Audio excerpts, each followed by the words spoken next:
Radha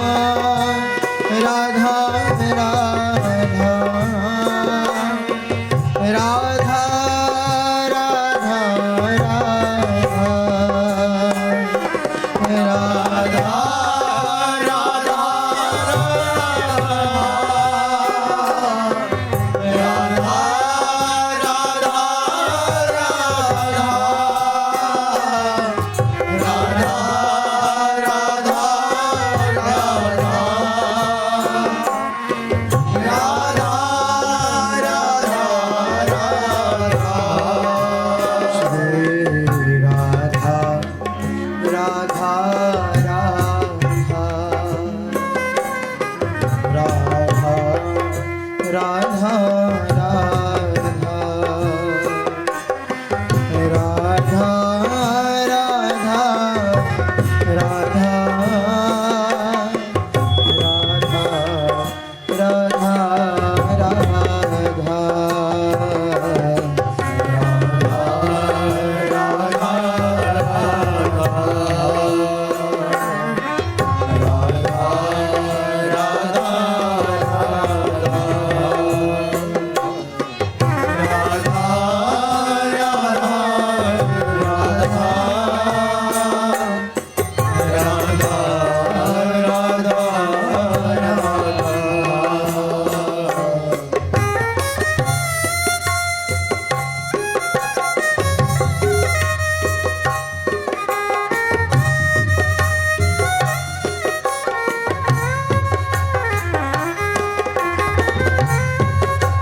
Radha Radha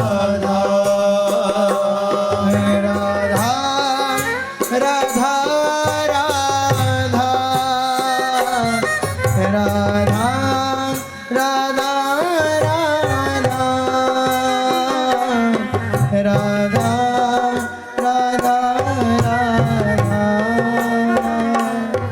Radha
Radha Radha